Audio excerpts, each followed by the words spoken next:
This week, my keyboard broke. So out goes the Red Dragon and in comes the Mamba Snake K8, also known as the ZIYOU Lang K96% wireless mechanical keyboard, or according to the box, the Freewolf 100 key. Yeah, the naming's a bit all over the place, but the real question is it good? Or did I just waste another 50 quid on Amazon?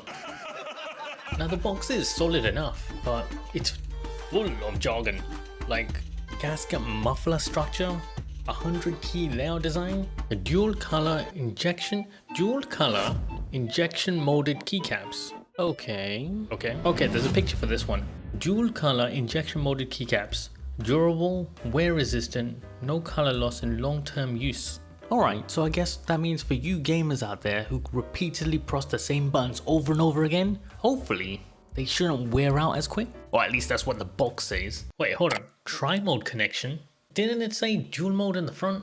So apparently it can work on a 2.4 GHz USB adapter, Bluetooth 5.0, or wired through a Type-C connection. Yeah, definitely tri-mode. Compatible Windows 8, 10, Android, So yeah, the keyboard has multiple names and the box is even more confusing. Like, what the hell is full key punchless design? Now, within the box itself, you get a few different items. So you've got a Type-C cable, which is actually split in half.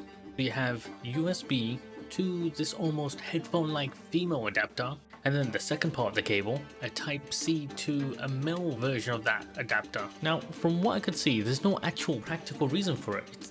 It's cool and all that, like it gives you that steampunk-like look, but yeah, it's a Type-C cable at the end of the day. Oh yeah, I forgot to mention, it's braided as well, so it should be long-lasting, flexible, or durable at least. But yeah, some reviews on Amazon did mention that the ports did blow up, so there's that. Is it a fault with the cable or the port itself? I don't know, I ain't an electrician, just thought I'd mention it. Additionally, you get a keycap remover, a switch remover tool, as well as 2 additional spare switches, just in case you need to replace any of your keys. And of course, we got the Freewolf K8, a mechanical keyboard, which does sound super nice. Just listen to this. ASMR?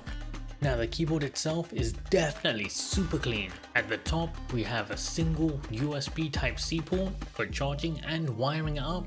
And on the right, a space for the dongle itself. Nothing across the front except that Freewolf logo.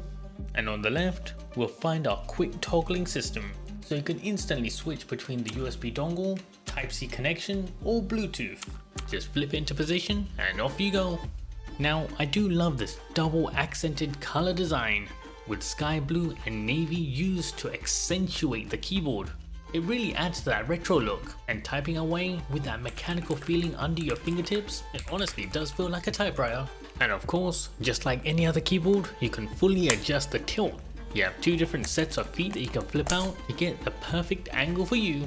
Now, comparing this to a full-size basic keyboard, like the ones that you have in offices or even in your school, the K8 is definitely a smaller form factor, but it does somehow keep all of the key essentials that you do need. Now, the profile itself is quite raised, so you might actually want to invest in a wrist rest, something to just elevate your hands ever so slightly to get a bit more comfortable. But personally, I haven't really had a problem yet. RSI is a thing. Build quality, it's mixed. Keys feel smooth, and as you press down, you can feel the resistance building. It's solid. It feels nice under your fingertips for sure. But what isn't so solid is that flex of the board itself. Straight out of the box, it's slightly curved. It can't just be my eyes. Look at this. As you push down, you can see it move. And if you try and twist it ever so slightly, even just gently, you can hear it squeak. Yeah, I know, who's really gonna be twisting a keyboard? Now under daily use, it's not really a problem at all. You type away, the keyboard doesn't squeak, and overall, it definitely does feel nice. And alongside my black and white Secret Lab setup, the keyboard fits right in. It's definitely more cream than white, but it's all good. The lights. We've got numpad, caps lock,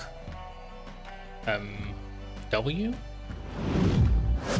indicator light S, screen lock switch, Who proofread this? Where's S? And the battery light. RGB, it's got it. Kind of. Technically, it's got red, green, blue, and yellow as the key backlights, and you can cycle through different patterns. Apparently 19 of them. Just hold FN and hit the backslash button. But here's the catch. If you look closely enough, the keys are not actually changing color.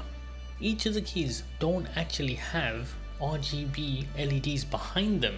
They're single colored LEDs, at least that's what it looks like.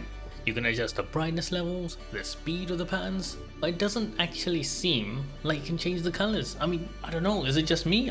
I haven't really figured it out yet. And every other video I've seen, it's always the same colors in the exact same positions. Very odd. So, did I just waste another 50 quid on Amazon? Overall, it's a solid keyboard. I like the feel, braided steampunk cable, and of course, it's not over the top with the frills and extra buttons here and there. It's clean. It's definitely a good entry point for a custom mechanical gaming keyboard. However, it's most definitely way too expensive. I mean, just look at the missteps, miscommunication, all this extra jargon, and nothing to really back it up. I would have loved to have fully working RGB. I'll definitely be keeping it. I just hope it doesn't explode.